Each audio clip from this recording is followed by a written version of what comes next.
AMC દ્વારા આયોજિત food ફેસ્ટિવલના લોકોએ મજા માણી। 13થી 16 નવેમ્બર સુધી 4,20,000 લોકોએ મુલાકાત લીધી।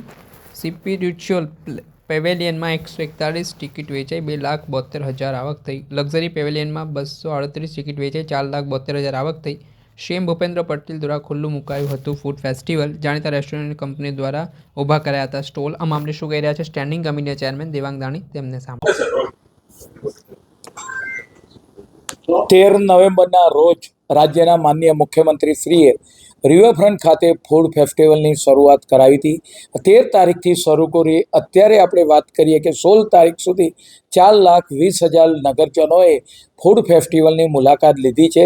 તેમાં સ્પિરિચ્યુઅલ પેવેલિયન, જેની અંદર લંચ અને ડિનર અને સ્પેશિયલી જગન્નાથ મંદિરમાંથી આવેલા મહંતો દ્વારા જે એનું કરવામાં આવતી હતી, એમાં 141 જેટલી ટિકિટ અને લક્ઝરી પેવેલિયન જે આવેલું છે તેની અંદર 238 ટિકિટનું વેચાણ થયું હતું। તદુપરાંત જે નાના નાના આપણે વાત કરીએ કે લાગેલા સ્ટોલ હતા, તેની અંદર પણ નગરજનોએ મુલાકાત કરી હતી અને સાબરમતી રિવરફ્રન્ટના કિનારે આ ફૂડ ફેસ્ટિવલની અંદર આનંદ માણ્યો હતો।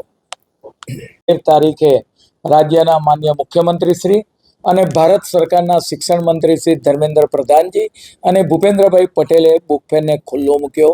13 તારીખથી જો વાત કરવામાં આવે 13, 14, 15, 16 અત્યાર સુધીમાં 3,45,000 લોકોએ બુક ફેરની મુલાકાત લીધી છે અને પરિણામે ત્યાં આગળ આવેલા જે અલગ અલગ પ્રકારના 300 જેટલા જે સ્ટોલ આવેલા છે તેની આપણે વાત કરીએ કે લોકો મુલાકાત લે છે અને અમદાવાદની જે જનતા, વાંચન પ્રિય જનતા, અને આપણે વાત કરીએ કે બાળકોને પણ આ બુક ફેરની અંદર પોતે લઈને આવતા હોય છે।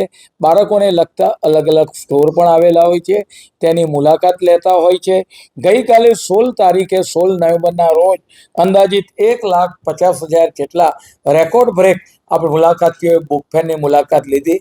સાંજના સમયે અલગ અલગ પ્રકારના સાંસ્કૃતિક કાર્યક્રમો ચાલતા હોય છે, જેમાં આજ આ સાહિત્યકાર કીર્તિદાનભાઈ ગઢવીનો આજે સાંજે 7:30 કલાકે તેનો લોક સાંસ્કૃતિક અને ભવ્ય ડાયરાની પણ શરૂઆત થશે। આમ વાત કરીએ કે ખ્યાતનામ કલાકારોને સાંભળવા માટે પણ સાંજના સમયે રિવરફ્રન્ટ ખાતે લોકો ઉમટતા હોય છે। અમદાવાદ મ્યુનિસિપલ કોર્પોરેશન દ્વારા જે ફૂડ ફેસ્ટિવલ રાખવામાં આવ્યો હતો તે ફળ્યો હોવાની વિગતો સામે આવી રહી છે અને આટલી રકમ છે તે અમદાવાદ મ્યુનિસિપલ કોર્પોરેશનને નફામાં મળી હોય તેવું કહેવાય રહ્યું છે। દર્શક મિત્રો, આવા જ વિડીયો જોવા માટે અનકવરેજ ન્યૂઝ જોતા રહો।